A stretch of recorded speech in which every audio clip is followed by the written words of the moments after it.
Day 1223 of the Ukrainian War Map, also known as the Russo-Ukrainian War. Juzzie here, and today is another update as I take a simplified and down-to-earth approach to some of the most important happenings on the ground in Ukraine. So starting off, we'll take a look at those Russian losses, as currently Russia sits on more than 1,020,000 military personnel losses, representing an additional 1,070 in the past day. Then as for hardware, 4 tanks, 7 APVs, 29 artillery, plus 3 helicopters coming out of the weekend, and 1 air defense system, which was the Pantsir S1, deployed to protect said helicopters. Then headed to the map, with most activity found in Ukraine today, although starting with a brief bout of updates in Russian-occupied territory, as Ukrainian forces launched a massive drone attack in Crimea overnight, prompting Russian air defenses to jump into action, where, as it appeared, lacking advanced air defense systems, instead employing a combination of AK-47s and 23mm ZSUs for these air defense measures. The Crimean Kursk bridge is closed, with reports of an aerial threat in this immediate area, where a ground impact was recorded, followed by fires erupting and visible during these events. Then next, and just a few hours ago, an unexplained fire occurred in Moscow, when somebody's car had exploded on the outskirts of the city. The fire spread to a neighboring building where the facade from the first to third floor is burning. But like many fires in the capital, this one too remains a mystery. Then headed across to the most eastern border between Kursk and Sumy, due to some big news with reports of the AFU breaching the Russian border into Kursk, advancing into the village of Mikhailovka, where they have secured a strategically important bridgehead.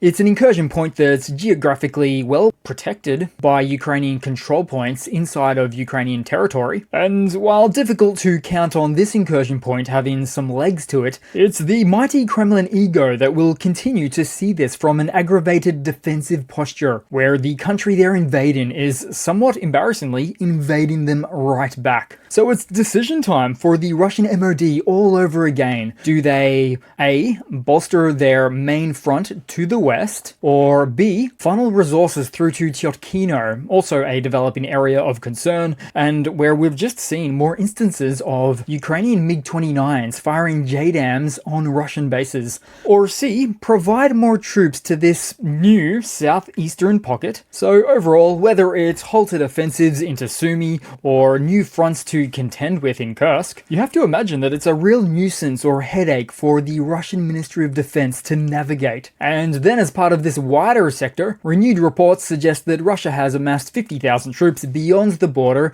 to their main Sumy axis of attack, but using this to their advantage has yet to materialize. Apparently, as of now, these forces are 20 kilometers to the border, which puts them at a far distance away at around Lgov, which isn't exactly forward marching activity, as 2 weeks ago they were said to be 10 to 15 kilometers away from the border. So something fishy is going on there. Then speaking of Lgov, this Russian Kursk region came under attack overnight after a wave of UAV one-way attack drones. Eyewitnesses reported powerful explosions, with some of the moments caught on camera. One of 2 targets clearly stands out here, either an accumulation of troops earmarked for the main Sumy offensive, or the Lgov railway junction point or rail yard, taking a hammering, further affecting Russia's ability to deploy beyond the border. Now, zooming into the Sumy front, where something is amiss, because Russia's summer offensive campaign should be in full swing by now. But take the numerous examples we're finding in just the past 24 hours, because beyond Mikhailovka, mentioned earlier, the AFU has advanced further east of Andrivka to Oleksivka, further complemented by AFU aviation strikes against Russian deployment points somewhere on this map sector. Following on from that, the Ukrainian forces have successfully repelled Russian troops east of Delivka, reclaiming territory in the Donetsk sector. Then further up the map, Ukrainian forces captured 2 Cameroon nationals, Cameroonian, fighting for Russia in the Seversk direction. The men claimed they came to make shampoo and treat teeth, but despite understanding the true nature of their hiring, they signed a contract for a promised payment of 1.1 million rubles, which is just over 10,000 US dollars, which unfortunately for them just happens to be significantly less than what Russian fighters receive, which is anywhere between 2 to 3 million rubles. Then further north from that, soldiers of the 412th Separate Battalion Nemesis targeted bridges and crossings over the Zerbets River in the Luhansk region. These actions are typically designed to put would-be Russian attacks into a grinding halt. So when we look at all of these updates in the past day from north to south, it does put into question the state of the Russian forces at such a critical time of the year for them.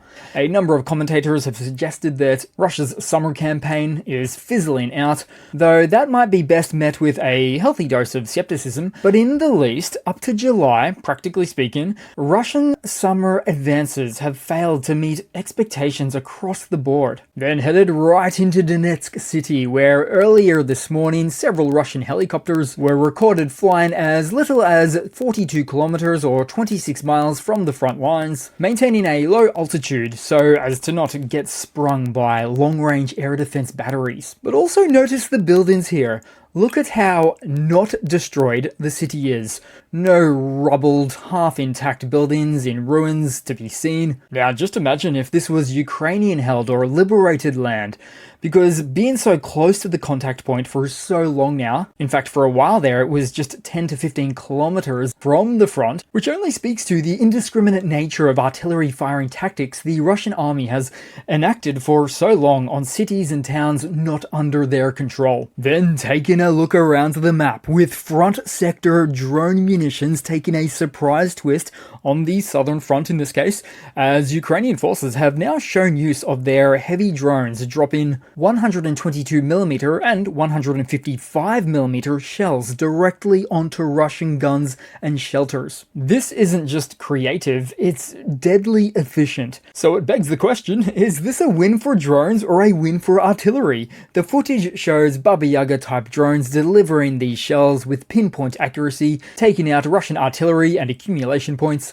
Suddenly, the traditional artillery shells have a new lease on life, bypassing barrel wear entirely. It's part of the latest in drone evolution, and a clever way to use traditional artillery shells, but either way, it's the Russians who are feeling the impact. I doubt we'll get many naysayers calling this a waste of artillery shells. Reason being, what the large caliber shells miss out on precision with, they make up for in power, able to create large impact craters in their wake. Usually a flurry of shells is needed to fire off to get the desired effect, but what we see here is the wizardry of combining both power with precision.